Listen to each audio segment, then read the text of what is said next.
بسم الله والحمد لله والصلاة والسلام على رسول الله. أيها الإخوة الكرام، السلام عليكم ورحمة الله وبركاته. عنوان الدرس هو بيان لقوله تعالى في سورة الجاثية الآية رقم 18: ثم جعلناك على شريعة من الأمر فاتبعها ولا تتبع أهواء الذين لا يعلمون. مثلا سجد الآية أدن فسر السمير ربي سبحانه في سورة الجاثية الآية رقم 18. قبل أدن نشرح الآية إلى قد شوية المقدمة تنصرف إلى النقل والعقل في ضبط مسيرة الإنسان. شو المعنى؟ أمذن هذه تعيشي يفكاس ربي العقل. العقل نعمة كبرى من نعم الله علينا، ولا القوال العقل. يون ما يبغى يزر ذا شو يسوى العقل، ذا شو ذا زال العقل، أذي ولي وقذوم يروح العقل، أذي وحظ ربي وذي حمد ربي أسيني الحمد لله إميد يقول لا عقل. ولا ما إلا تروح تزمرت النظام إلا وانت تروح تزمرت، ولكن مادام يقول العقل ربي الحمد لله. العقل يقزمر ذي عبد ربي، هذه الظال هذه السنة شو تظاليث شو الركعة هذا شو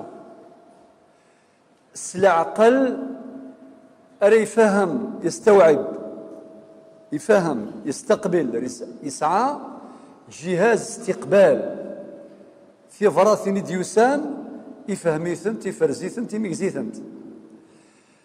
العقل يقزمر يخدم العقود فراساكي ما يروح النوتير الموثق هذا يخدم دوناسيون هبه، هذه الزر ما يسهل العقل. لاني مثلا خدمن لي دوناسيون لي تيستامون فطلنت باطله، اي غير باطله ولاش العقل.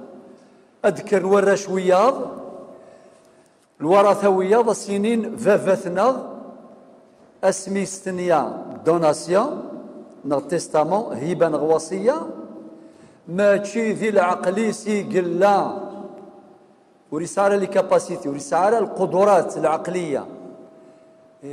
صافي باش تستنيض إلا خاص العقل، ما ولاش العقل لا مكاس تستنيض. أكو يتخدم ذاك ويفضل أكو البيع والشراء الزنز الطوغض تفكير السكراض كل شيء يبطل. أي غير يبطل خطر إلا قد يبطل باسكو ولاش العقل. خطر العقل أري يميز بنادم وين الهان وين ندير، أين ينفعن وين يضرن. العقل نعمة كبرى ربي الحمد لله. زر كان يتمثل أدي فكر ربي شفاي موضان وغي عافية ربي أدي يروح يودينا غادي زر يموضان نسبيط راكي نتيزي بزو يموضان أبرا يروح سونتوريوم أدي زر يموضان وياض ويغليد ويرز وكذا يا خكا يبس يون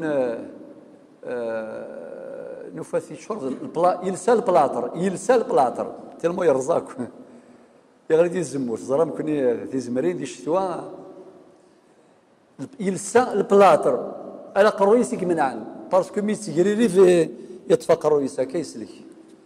سبحان الله يا ربي الحمد لله شو سوى الزمرت إما إلا نروح ذهين السبيط راكي بقى هلك العقل أنسو ياكل همو مسكين زيغا غفر ذم قران ماشي تاروزي ماشي تعبوط ما يهلك ماشي ديغس خاطي ما يوني روحاس لا عقليس فقد العقل. ذينني السن قيمة العقل. والصحة تاج فوق رؤوس الأصحاء لا يراه إلا المرضى. الصحة تزمرث ذي التاج سوف اللي قراي بلقى ذي الصحان إثي توالين ذوقا ذي يظنن ذي موضان. أكني فكر ربي ثزمرث نتزمورث كي قارني مغارة ولا دعوة الخير الله ثزمرث نتزمورث صافي. العقل ما شاء الله، العبادات لا يمكن أن تؤدى إلا بعقل. حتى ما إلا يروح هاك العقليس ورزر ذا شو تظلي ذا شو الطهور ذا شو ظلوظ ذا شو رفع عنه القلم.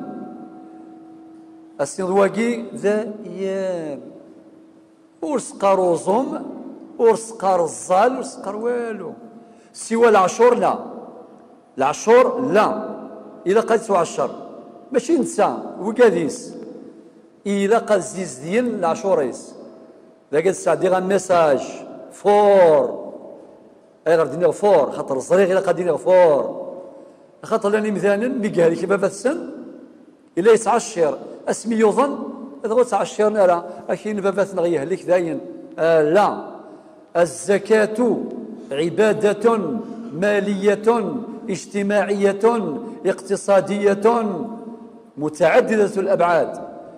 أوعية الزكاة لا بد أن تخضع للزكاة، حتى لو كان ديني أمغار يهلك يظن يرحمك ديك السنة معليش إلا قيتو الزكاة قيتو عشر ما إلا ذي وجيلا يورثن أذريم في بابات السنة في ما السن إلا قوقاذ الولي نسن التوتر الولي نغل الوصين المقدم حسب الحالات مقارن أحكام النيابة الشرعية إلا قد سفغن العشور أنعمي نغلق القوس. ما عدا ذلك القاعدة الفقهية واضحة: العقل مناط التكليف. ولاش العقل ماهوش مكلف ورسقار وزوم ورسقار الظل ورسقار تجيث لان توري موظان كان كديك هذه الظال كانوا خلاص الانسان قبل ربي ديوز ديال الفغي وفرات. طول شو نقطه باش دينا العقل يلها بزاف. العقل راه يخدم بادم التجاره، سري يخدم القرايه، سري يخدم الحضاره، سري يخدم هذه بلانيفي هذه خطط الدونيثيس. العقل العقل نعمه كبرى.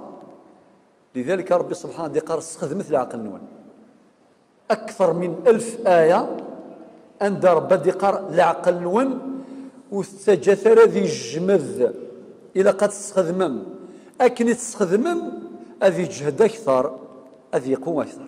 ولكن السؤال: هل يمكن الإنسان العقلي سيسين كلش؟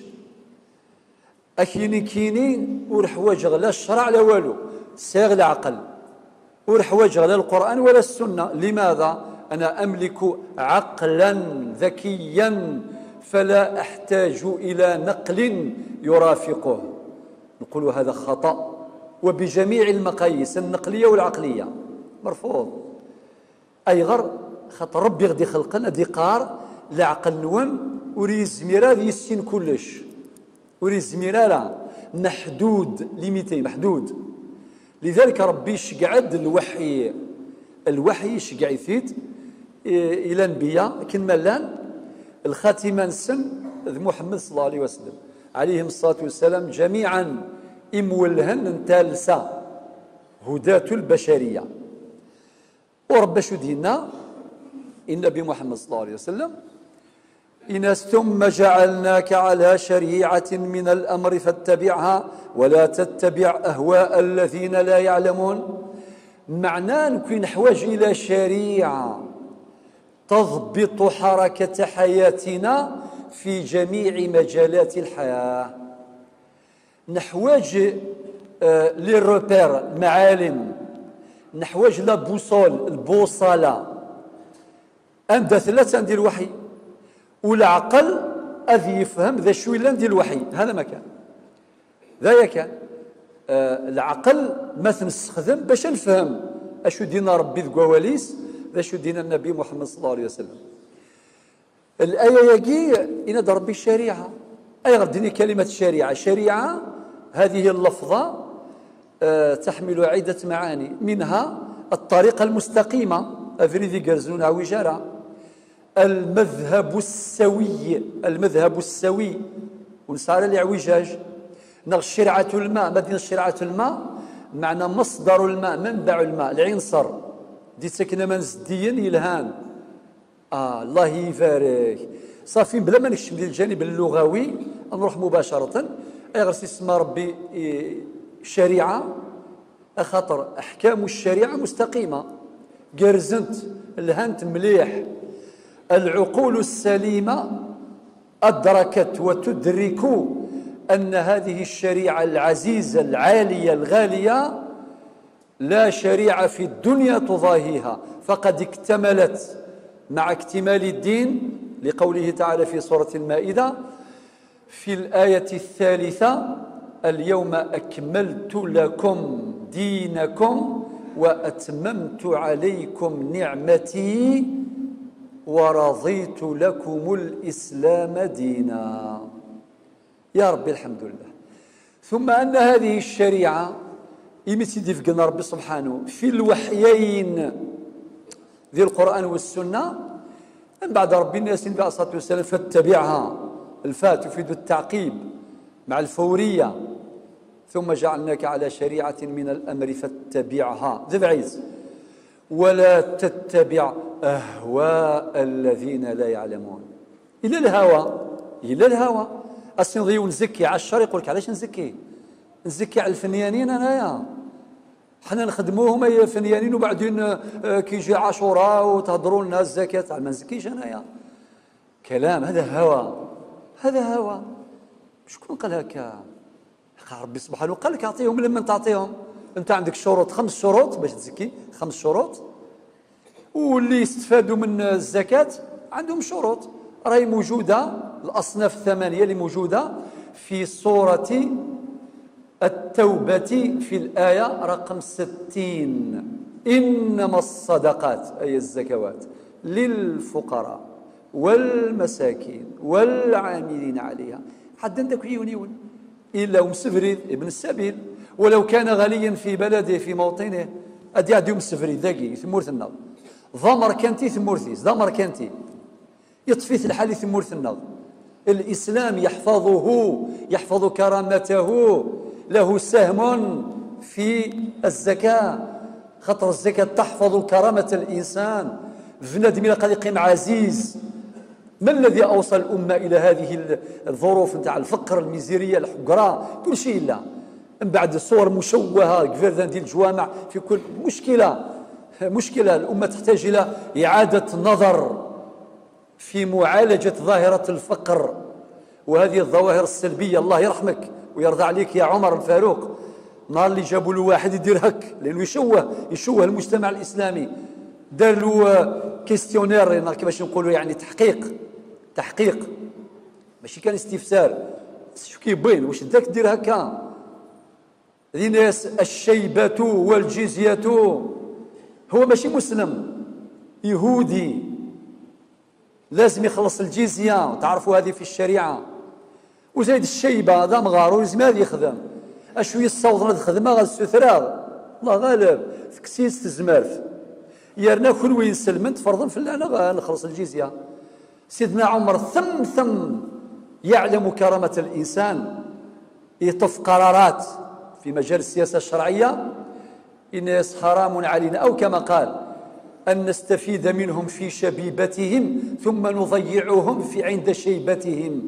الناس الحرام في الله اسمي الله المزيت خدما ساكن الجزية الساوال دمغارا نكوني أنا وفلاس الجزية نغضاري بياقي بزاف فلاسن.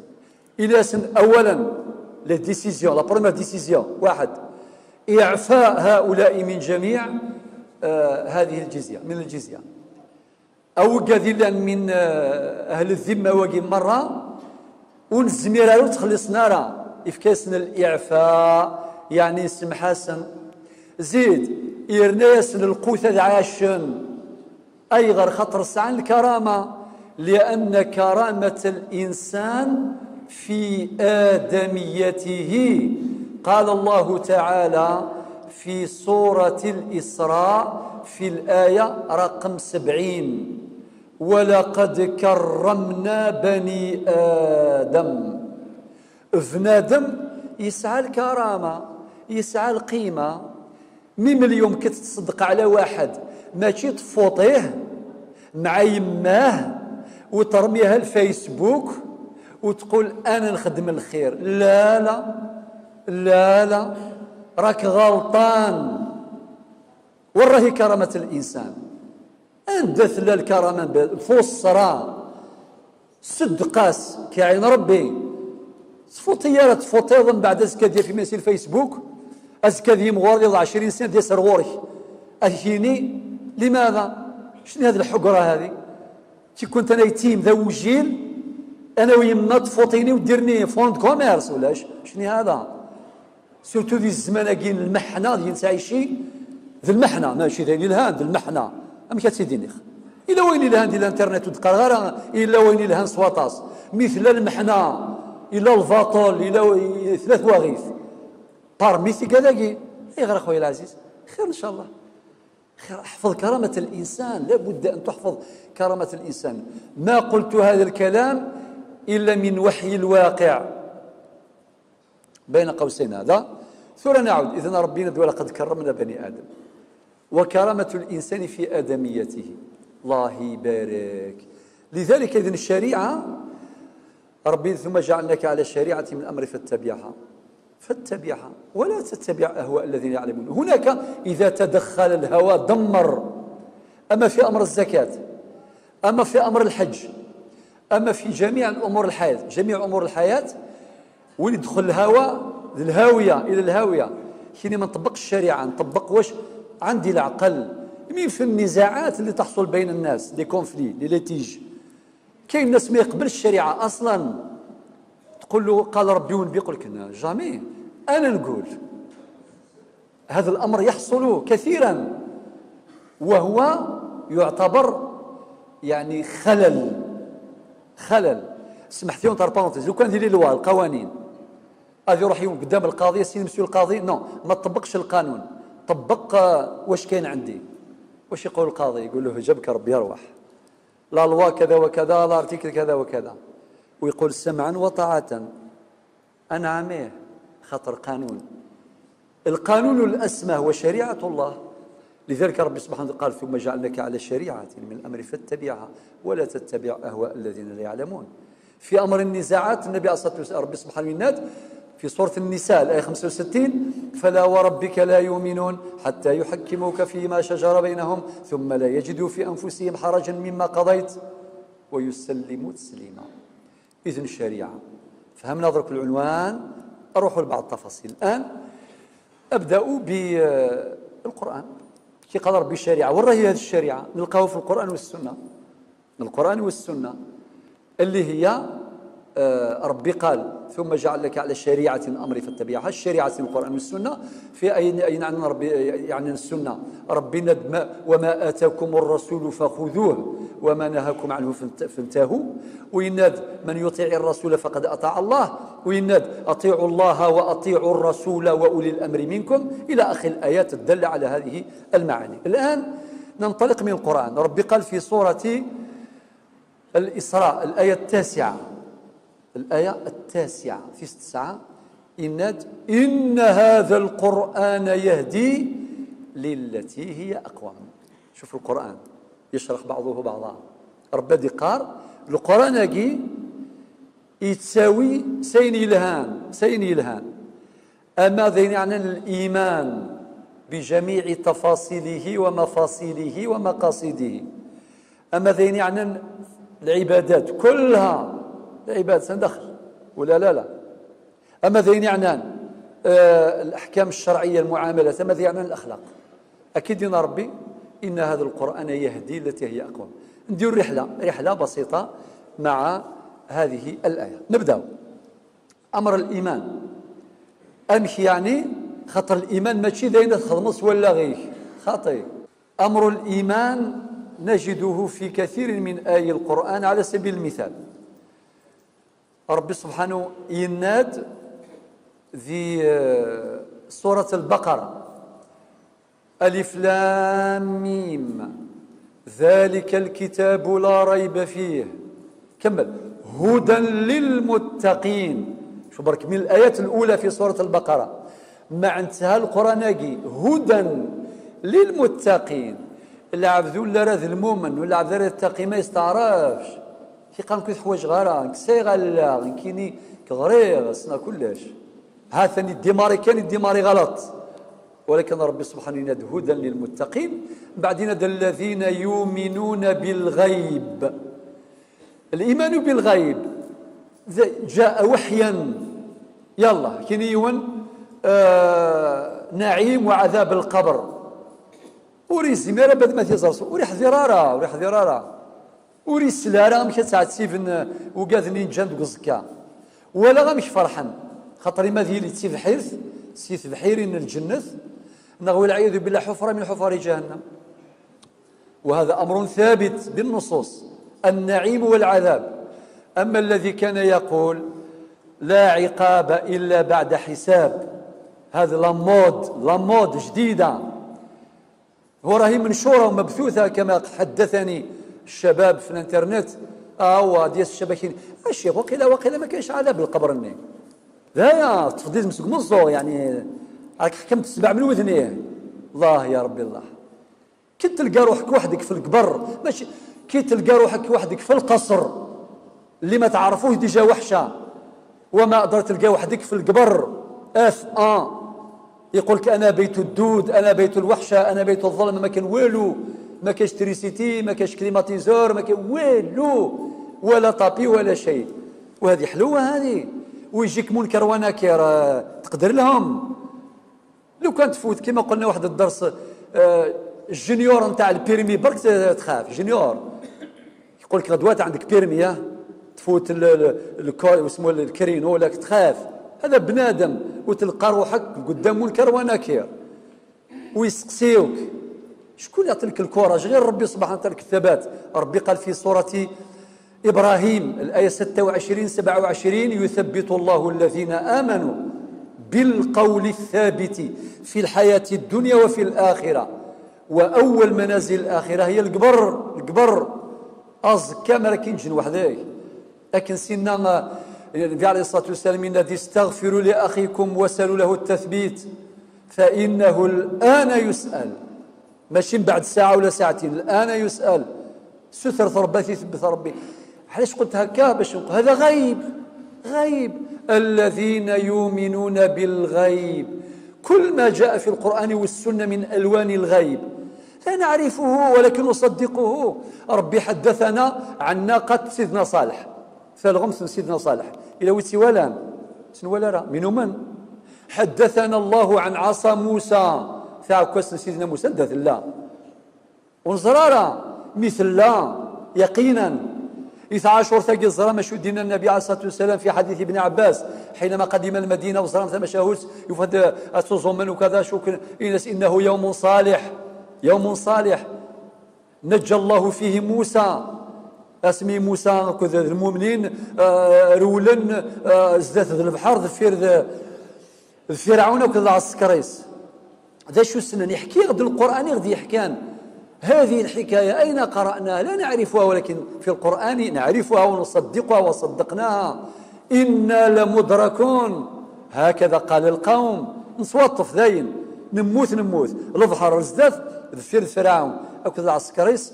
ذا شو سيدنا موسى كنت يحكي القرآن إنس كلا إن معي ربي سيهدين. ألا كستغف لي ولا ونوان رب ثني ذنا وزم ثم شهوت ويستعكوس تيس البحر يغال ذا فريد الخير البح ما شاء الله نتسيسل شكوذ المؤمن ويظهر قن فرعون وثم شهوت غزيفت. أين دنحكى؟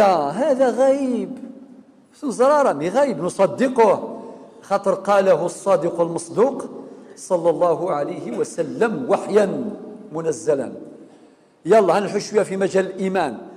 أنا وضع لما في الآية 255 آية الكرسي الله لا إله إلا هو الحي القيوم. وانا ربي قلان ماشي سين إذا ربي غدينا هو الذي أجاب عن هذا السؤال المحير، هذا السؤال المحير احتارت فيه العقول والألباب راحت. قلت لكم مرة وأعيد ما قاله صاحب الطلاسم إليا أبو ماضي جئت لا أعلم من أين ولكني أتيت ولقد أبصرت قدامي طريقا فمشيت كيف جئت كيف أبصرت طريقي لست أدري أجديد أم قديم أنا في هذا الوجود هل أنا حر طليق أم أسير في قيود لست أدري المسكين ولماذا لست أدري تلف له طريق. هذا راح له طريق، راح له لي روبير لا بوصل كل شيء راح. جي بي اس ما كان والو، استقبالي تنقار يعرق سوفريز وينو ما يعرقوا فريد وريت صوضارا ربينا يغدك استغفر له ونون اكون ضنجر غافريد الصراط المستقيم ينقر دي سورة الفاتحة يهدينا الصراط المستقيم صراط الذين أنعمت عليهم من الذين أنعم الله عليهم. تفسير الآية في سورة النساء الآية 69 من النبيين والصديقين والشهداء والصالحين وحسن أولئك رفيقا. كمل الله لا إله إلا هو الحي القيوم لا تأخذه سنة ولا نوم له ما في السماوات وما في الأرض من ذا الذي يشفع عنده إلا بإذنه إلى آخر آية الكرسي الآية 255 من سورة البقرة. مباشرة الآية 256 لا إكراه في الدين قد تبين الرشد من الغي فمن يكفر بالطاغوت ويؤمن بالله فقد استمسك بالعروة الوثقى لا انفصام لها. المدين ربي الله ولي الذين آمنوا يخرجهم من الظلمات إلى النور والذين كفروا أولياؤهم الطاغوت يخرجونهم من النور إلى الظلمات أولئك أصحاب النار هم فيها خالدون. قرآن عظيم جميل جليل ما شاء الله. كمل أمر العقيدة توقفوا هنا خلاص. أمر الإيمان ذاي صفية ثانية ما لا هذه شريعة والشريعة بمفهومها العام جميع الأحكام الأحكام العقدية الإيمانية والأحكام التعبدية والأحكام العملية عبادات ومعاملات بجزئيها وأحكام أخلاقية. هذا هو المفهوم العام للشريعة الإسلامية. نكمل الإيمان يلا نصل العبادات وراه الشريعة نتاع العبادة راهي موجودة أيضا في القرآن موجودة في السنة. اختار ربي قال في سورة البقرة الآية 110 أقيموا الصلاة ظلث وأتوا الزكاة زكيوا. نفهم؟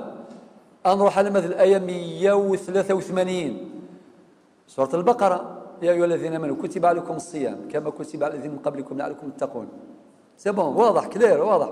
وبعد نروح سورة العمر نلقاو في أحكام الحج وحتى في سورة البقرة أيضا إن الصفا والمروة من شعائر الله فمن حج البيت أو اعتمر فلا جناح عليه أن يطوف بهما ومن تطوع خيرا فإن الله شاكر عليم. بالمناسبة نقول حج مبرور لجميع حجاجنا الميامين.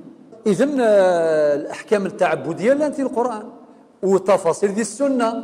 النبي عليه الصلاة والسلام الناس شوف السنة ترافق القرآن صلوا كما رأيتموني أصلي ظل الثكنيت ولا مظلة. الحج خذوا عني مناسككم إلى آخر كل شيء دخل. والله ينسع الشريعة لا يملكها أحد لا يملكها أحد سوى نكوني ينسلمن وين يبغى غادي يكسب مرحبا غادي ينسلم ذايا خاطر ماشي ذا الميراث خاص نورثه لمن نشاء ولكن هذا شرع الله وهذا دين الله وما أرسلناك إلا رحمة للعالمين. إذن أحكام تعبدية كثيرة راهي مبثوثة في آي القرآن وفي السنة النبوية المطهرة. كملت العبادات وفيها أيضا في العبادة حاجة أخرى مهمة نذكرها الآن أن العبادة لا تؤقت بميقات. قلنا عبد ربك يوصل 70 حبس ما كانش عبد ربك حتى تموت. واعبد ربك حتى يأتيك اليقين سورة الحجر الآية 99 اعبد ربي. سورة الذاريات الآية 56 وما خلقت الجن والإنس إلا ليعبدون. يلا ميم الجن أيضا كاين من الجن من يعبد ربي بدل قوله تعالى في سورة الجن قل أوحي إلي أنه استمع نفر من الجن فقالوا إنا سمعنا قرآنا عجبا يهدي إلى الرشد فآمنا به ولن نشرك بربنا أحدا. سورة الجن الآية الأولى والآية الثانية. خير ربي ما شاء الله. أنا حفظت العبادات. نروح المستوى الثالث المجال الثالث وهو مجال المعاملات. المعاملات نمشي ندي السوق لازم ندخل السوق. أنا عامه سيدنا عمر يقول لك من لا يعرف فقهنا لا يدخل أسواقنا. يقارون سيدنا الفقه نور يشمل السوق مش شرط يروي السوق.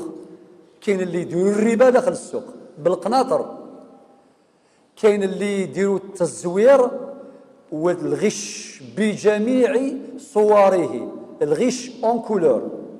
على بالكم يجي واحد الطوموبيل كونتور يبدلوه كاع. فن، لا حول ولا قوه الا بالله. اكداون المالاس نخدم لي برودوي كان سيناتين اسود اخر فين شتيلات شو قدران ندي تروي كلش تزمرتنا تروح خاطر شو قود انت زمرتنا ذلقوا ثاقي نفس ما الا الغش المعنيس انه ديما لنا تزمرتنا بالك الجوف لنا بني ذري من بالمناسبه بني ذري منا ولاش البركه واش البركه وين بني ذري من ستوكرضا اكين ساقيك غير الغاشي ماشي كاين الخغ كاين الشطاره بهذه الشطارات كاع اللي كاين الغش في القرايه، الغش في البطاطا، الغش في الحيوط، الغش في كل شيء. النبي عليه الصلاه والسلام قال من غشنا فليس منا يفرد والغشاقي بجميع صوره. اين ديك الشمن بدون غش نورمال تاتي الزكاه فتصفيه ومن مقاصد الزكاه تزدي ما إلا شو ديك الشمن يعني بذريم يشمد بلا ما يعمد فافيس هذه يزدي سوا شو عن طريق العشور. كي دير الزكاة أولا قلبك يطهر وليك هذه يزدي. اثنين الرزق نتاعك يطهر رزقك هذه يزدي. ثلاثة أول الفقراء هذه يزدين باش ما يحقدوش عليك يقول لك بالأغنياء ما نساوناش هذه يزدين ولا ونسن ما زديت ولا وناد شبحان وذموان. في رابعة في البركة ديال رزقك خاطر تعشرت تخدم ضاس الزكاة تفكر الزكاة وربي يناد ذي القرآن الآية 24 25 من سورة المعارج والذين في أموالهم حق معلوم للسائل والمحروم. كل شيء واضح، شريعة جميلة جدا. أستضيف الفنة تتمتع وأنت تقرأ هذه الأحكام الشرعية الجميلة التي تسعدنا في الدنيا تمهيدا للسعادة الأبدية في دار القرار. يلا نروح المعاملات ذكرنا، نروح الآية مثلا سورة النساء نمشي برك هكذا أنا غير كان السوق. ربي قال في سورة البقرة معمرة بالآيات، الآية 275 سورة البقرة. تعرف ايش قال ربي؟ قال وأحل الله البيع وحرم الربا. تلقاها الصفحة أدروات السطر الرابع تلقى هذه الآية وأحل الله البيع وحرم الربا. خلاص الربا انتهى، الربا مدمر للاقتصاد، مدمر للقيم، مدمر لكل شيء، دمار. وعقلاء الدنيا الآن يشهدون يقولوا يا المسلمين يا سعدكم عندكم الشرع اللي يقول الربا حرام. احنا بالقرايه شحال باش وصلوا باش يقول لك لازم لو طو دانتيري يولي 0%. انا عاميه الميسوره وحنا عندنا 15 قرن اللي ربي يقول واحل الله البيع وحرم الربا. تأتي السنة وتبين تفاصيل مهمة في مجال الربا، ربا الفضل، ربا النسيئة، إلى في تفاصيل لا يتسع المقام للتفصيل فيها. يلا نبقى مع سورة البقرة الآية 280. هذا سلف لهذا دراهم ولا سلف لي وما قدرناش نخلصوك، نقول لك الوجه ربي زيدنا شهر. ما هو ما تحرصناش اخويا، تحرصناش. ربي اللي قال سورة البقرة الآية 280 السطر الثاني ما قبل الأخير الصفحة اليمنى الآية سمعتوها الآية 280 وإن كان ذو عسرة فناظرة إلى ميسرة. وفي قراءة معناه وسع علينا برك مي حنايا لازم نجيو ليك ما نخليوكش هكذا معلق. قول الفلاني وصل للديلي ما قدرناش نخلصوك اسمح لنا. احنا نكون مؤدبين وانت تكون مؤدب. سلامات ما كاين حتى مشكله. فريناها اطمئنوا. روح مباشره الايه 281 اخر ايه في الصفحه اليمنى في المصحف الشريف. ربي قال واتقوا يوما ترجعون فيه الى الله. اتونسيون ما تنساوش بلي يجي نهار تموتوا وربي يحاسبكم واحد. باش نسقموا المعاملات نتاعنا. هذاك اللي يقول طاق على منطاق، هذاك اللي يقول تلعب شطرتك، هو يقول له ربي اتونسيون عص روحك، يجي نهار تموت تخلص كلش. واتقوا يوما ترجعون فيه الى الله ثم توفى كل نفس ما كسبت وهم لا يظلمون. روح للصفحه اللي اغوش، الصفحه اليسرى مباشره، بدءا من الايه الاولى، الايه 282، ايه واحده وهي اكبر ايه في القران، تبدا بقوله تعالى: يا ايها الذين امنوا اذا تداينتم بدين الى اجل مسمى فاكتبوه. في احكام تشريعيه في صميم المعاملات راهي ثم، ما نقدروش نشرحوا ايه طويله بزاف، عندها صفحه كامله وهي اطول ايه في القران. وكيفاش ختمها ربي؟ ختمه عجيبه. تعرف ايش قال؟ واتقوا الله ويعلمكم الله.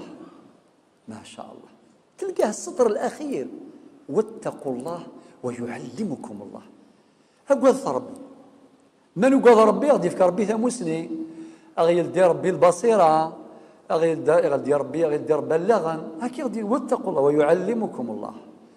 الشافعي الله يرضى عليه، النهار اللي كان يقرا مليح، فور يحفظ مليح، عجب. واحد النهار دار معصيه صغيره هكذا، صغيره، من بعد راح يحفظ ما قدرش يحفظ، لي كاباسيتي راحوا كاع. راح للشيخ نتاعو اسمه وكيع، قال له: يا الشيخ واش صرا؟ وراه البروبلام، وراه المشكل، ما نقدرش نحفظ. قال له: راك عصيت ربي، انا امغار نفاثني داك هضرنا هضر سمسلي ثاقي، وقال لي صار مع عمرين صار كي صحفظ المدان وين يبغى ناس يفكر ربي ثموسني يقعد ربي ربي سيفك ثموسني. الناس راك عصيت ربي، سي بور صار ربي نحلك هذا ما تحفظش مليح وما تشفاش مليح. وبعدين جاب قصيده ذا سفرو مما ورد فيها: شكوت الى وكيع، شكا غير شيخي، شكوت الى وكيع سوء حفظي فارشدني الى ترك المعاصي واخبرني بان العلم نور ونور الله لا يهدى لعاصي.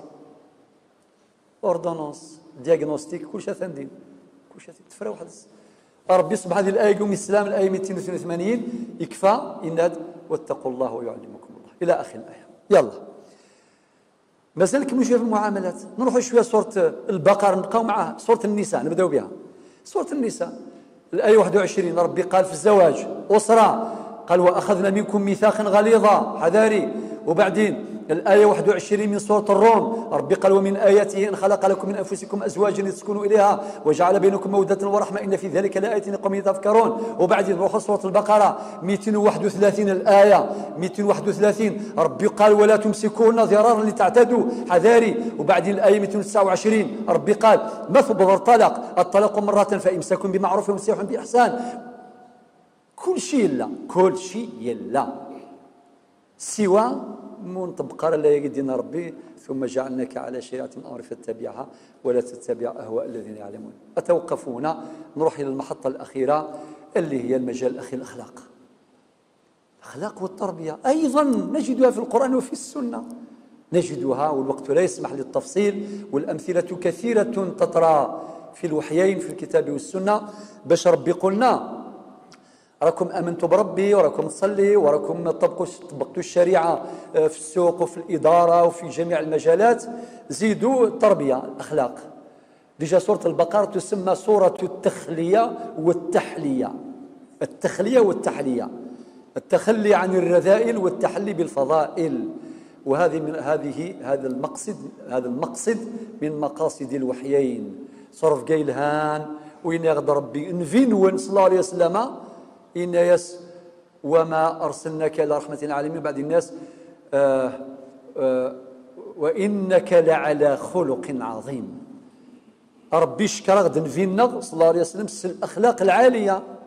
ونفغدي قارين كن يغدي قار: إن المؤمن لا يدرك بحسن خلقه درجة الصائم القائم. يزمر ومذان هذا يوض الدرجة على ونيتوزم دوغاس يرنا يتزالط قيس واشو الأخلاق ينسترف جاينس. ينادي الحديث النظام مهم جدا: إن من أحبكم إلي وأقربكم مني مجلسا يوم القيامة أحاسنكم أخلاقا. أنا يحمل في صلى الله عليه وسلم غطاس وذي لي يسر ثماس يوم القيامة ديال الجنة وين كيسان صرف كاع عليين. ونادي الحديث النظام: اتق الله حيثما كنت وأتبع السيئة الحسنة تمحوها وخالق وخالق الناس بخلق حسن. شحال الأحاديث ديوسان باش كان أما ذي القرآن أما ذي السنة باش غدينين إلى قال سعود صرف قايلهان ذي القدر ذي الخير ذي الحياة وياكل مراق ياكل الأخلاق. الأخلاق تجمل حياتنا، الأخلاق تسعدنا إذا حضرت معنا وحضرنا معها، وبذلك نحقق هذه السعادة في هذه الدنيا تمهيدا للسعادة الأبدية في دار القرار. والسلام عليكم ورحمة الله وبركاته.